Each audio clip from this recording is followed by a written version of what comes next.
Welcome guys. So let's continue with class 12 chapter 2 topics of law, in which the first thing was property law, and we were doing how the transfer of immovable property can be carried out, right? Who can transfer and what are the conditions for it to transfer, like legal registration in the registrar office, evidences, all those things. Now we come on to essentials for a valid transfer. Essentials means the requisites or the things which are to be required necessarily before you are transferring a property. In a transfer should be between two or more living persons. That means I cannot transfer my property to a non-living thing, to a table, or to someone who is dead by the date in which I am entering into the contract of transfer. So transfer has to be carried out at the date when those two people between which the transfer is, both of them should be living. Okay, property that is going to be transferred should be free from encumbrances, that is hindrances of any form, and be of a transferable nature. That means the property which is going to be transferred, it should be of a nature that can be transferred, means immovable honi chahiye. There should not be any side of dispute in the party, like generally if there is a pending case of inheritance or transfer of property between two or three brothers of the same family, and the matter is going on in the court, then people avoid buying those kinds of flats or those kinds of properties. Okay, so it is transferable, but till the time the hearing is going on in the court, a verdict has not been announced, till that time the property is not of transferable nature. It cannot be transferred, it cannot be contracted into being the collateral of any contract. Okay, so property which is transferable nature and free from hindrances, any sort of hindrances. Transfer should not be. Now, what are the conditions? For an unlawful object or an unlawful consideration. So this is obviously you will be able to understand when you study contracts. Unlawful object, unlawful consideration should not be there when you are entering into a contract. Otherwise, generally that type of contract doesn't has any value in the eyes of law. Okay, if I'm contracting for, say, I'm giving an officer a bribe of rupees 20,000 or any amount you can take the example of, and I am asking in exchange of that amount that I am paying you, you have to get me a job in the higher rank. Okay, so buying a job, that would be like I am buying a job, right? I am paying money for a job, so that is unlawful object. Okay, that's how it is. Transfer should not be. Transfer is a type of contract, so any contract rather should not be which has an unlawful object or unlawful consideration. Involving a person legally disqualified to be a transferor or transferee means any of the two persons who are involved in the contract of transfer, neither of them should not be disqualified. ठीक है, कोई एक भी अगर disqualified है by law to enter into a contract of transfer, then that would be a void or voidable sort of transfer. The transferor who transfers the property must be competent to make the transfer. Be competent means he should have the capacity, or he should be able to make the transfer. Be entitled to the transferable property means जो property वो transfer कर रहा है, वो transfer करने के लिए उसके पास राइट हो, या तो वो ओनर हो या बाय द ओनर वो कोई ऐसा एजेंट हो जिसको ऑथराइज किया गया है कि आप ये प्रॉपर्टी ट्रांसफ़र करो हमारे बिहाफ पे. So he must be competent and entitled means authorised होना चाहिए to sell of the property. Transfer should be made according to appropriate mode of transfer. Necessary formalities like registration, attestation, etc. should be compiled with. So in the case of transfer, it should be made means selling and buying है ना. अगर आप एक plot of land transfer कर रहे हो, then you would get some amount of money in exchange of that. So that exchange of money should be legal and should be appropriate as the seller or payer must consider it to be. It may be through cash or through checks or whatsoever, and necessary legal formalities also should be completed. In case of a conditional transfer where an interest is created on fulfillment of a condition, conditional transfer means there is a condition which has to be fulfilled to complete the contract of transfer. So in that case, whichever condition is the collateral or whichever condition has to be fulfilled, that must not be illegal, immoral, impossible or opposed to public policy. Okay, so if I say, if you get me a job in this rank, then only I will sell you this property. Okay, so that would be a legal condition. I am putting on a condition upon a person who is on a very good rank or who is the boss of a company, and I want a job in that company. So I am saying that, okay, I'm gonna sell you this plot of land, but my condition is that you would have to get me a job in your company, otherwise you are not entitled to buy my land. So that would be an illegal or opposed to public policy sort of condition which I am putting forth. Okay, so that is a conditional transfer, but my condition is not valid. Then doctrine of election. According to this, which is given in section 35 of TPA, TPA is Transfer of Property Act. Now remember, I don't think this section 35 of TPA would be as important to come in a competitive examination, but one can't predict what will come in your school exams. So if you want, you can write it. A party to transfer cannot accept as well as reject in a single transaction. In other words, while claiming advantage of an instrument, burden of instrument should also be accepted. Means, if you are accepting that I will buy this property, and in the next moment only you are rejecting that, oh, this much amount of money I would not be able to pay, so let me not enter into this transfer contract. So that is very not acceptable. Okay, so if you are getting engaged into a transfer or into a contract of buying or selling of an instrument, then you must be ready enough that you would have to take the liability or burden of that instrument upon yourselves. If you are buying it, then you have to take it onto account that that instrument, that whole amount of money you would have to pay. You would be ready to accept the facts. Okay, if a person to transfer gets two selections, a benefit and a burden, then he has to accept both the benefit and the burden or none.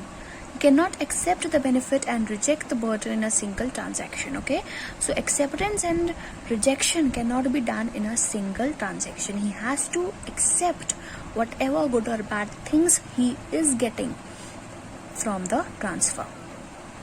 Illustration is just an example. Let's see what they have given. A sells his garden and his house through one instrument to B.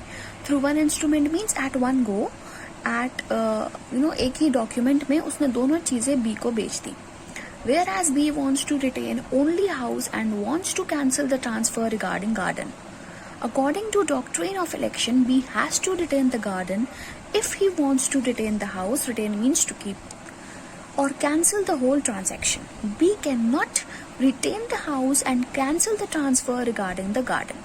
So example is, if I want like if I am A and I want to sell my garden and my house both to B, then and B on one part is not ready to accept the garden. He is only ready to buy the house. तो house के साथ अगर garden attach है तो वो garden अलग से किसको देगा, right? So he has to accept both the benefit that he is getting out of purchasing the house and burden that is according to him the garden. In this case, he has to accept both the good and bad things that are coming out to him as per the transfer. Now, in Cooper versus Cooper 1874, this is a landmark judgment, and as I always say, judgments are very important for you to remember. LR7HL, that is the number of the case, so you don't remember that. Okay, Cooper versus Cooper 1874 landmark judgment. Court held that doctrine of election applied on every instrument and all types of property. So in this case, it was held that doctrine of election, which is given in this TPA Act section 35, has to be applied on every instrument and all type of property. Okay, all types of property, all types of instrument, this doctrine of election applies to. Now we come on to doctrine of lis pendus. Doctrine of lis pendus emerged from Latin maxim ut lite pendent nihil innovator, meaning nothing new should be introduced in a pending litigation.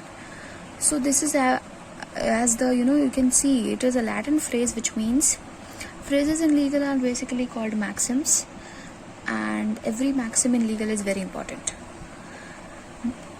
Ut lite pendent nihil innovator means nothing new has to be introduced in a pending litigation. If a case is pending in the court, decision has not yet been announced, and you are adding new facts per day into it, that is not allowed. Okay, when a suit or litigation is pending on an immovable property, then that immovable property cannot be transferred. This I told you earlier only, right? To constitute lis pendens, following conditions should be satisfied. A suit or proceeding involving immovable property should be pending. Right to immovable property must be in question in the suit, means if there are two brothers, inheritance problem, as I told you the example of. Inheritance problem means we don't know that whole property belongs actually to who is the actual retainer of the title of that property, and suit is pending in the court, right? So there is a question that who is the actual owner of the property, then that property cannot be transferred. Property in litigation should be transferred. The transferred property should affect rights of other person to the transfer. A has a litigation in determining title of property with X. During period of litigation, A initiates a sale of property in favor of B. According to doctrine of lis pendus, property cannot be sold because the property is involved in litigation, as I told you, right? So same example is given. The property which is already included in a suit, which is the case which is pending in the court, that cannot be transferred.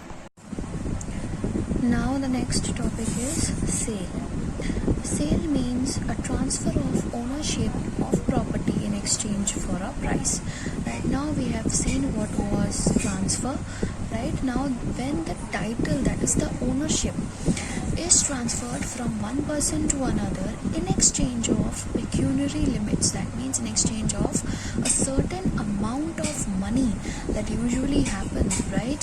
When a person sells a plot of land, then he gets certain amount of money that he had demanded for. So in today's scenario, generally the sale of transfer of ownership only happens, right? It is also a transfer of property, and since you are getting money in exchange of giving property to another, so that can also be termed as a sale. Seller is person who transfers the property, and buyer to whom the property is transferred. Nothing to explain in this. Consideration is usually money, obviously. For one person, consideration means what the benefit he is getting. For one person, consideration will be the house or the plot of land that he is buying. Then the other person would be getting some amount of money in exchange of the land that he has sold. So illustration is, A sells his house for 2 lakhs to B. This is called sale. A is a seller and B is buyer. Rupees 2 lakhs is consideration, which is money. Now the following are the essentials for a sale to be valid. Means to call a sale a valid sale in the eyes of law, there are some prerequisites. Let us see what they are. There should be 2 different parties, the seller and buyer, that is 2 living persons should be there. One would be selling off the property, the other would be buying off the property. So 2 living persons should be there, the seller and buyer. Both parties should be competent to transfer. Any contract can be entered into when the parties to the contract means the people or the persons who are entering into the contract. Okay, when the parties to the contract are competent, means they are capable of entering into a contract as per law. Okay, and if I say as per law, that means they may not also be disqualified by any law to enter into a contract. So both the parties should be capable of entering into transfer contract. they should not be of unsound mind that because any contract when entered between an unsound person and a legit person, then that is voidable. Okay, because unsound, we consider that he does not has the power or mind to think what is right, what is wrong for him, what is good, what is bad for them. He's not able to differentiate between these two. So in that case, unsound person is usually not considered competent to enter into a contract. Okay, minors, that is people below the age of 18 years, they are also not considered competent to enter into a contract, let it be of transfer or sale, whatsoever it is. Property to be transferred should be in existence. Obviously, the property which you are selling or which you are due to which you are getting into a transfer contract, that should be in existence. पता चला जिस property को हम transfer कर रहे हैं वो जल के राख हो गई, तो उस कॉन्ट्रैक्ट का कोई मतलब नहीं होगा. ठीक है, so the property which is in a transfer through the contract, that should be existing, वो होनी चाहिए. Consideration for transfer should be money. Sale है तो सेल में मनी तो होना ही चाहिए. ठीक है, contract should be in accordance with law. That is the last condition. Everything should be legal, so it should be according to the due process of law. Now the next topic is rights and liabilities of buyer and seller, and I will be taking this topic in the next lecture. Okay, so this is all for today's lecture. Thank you.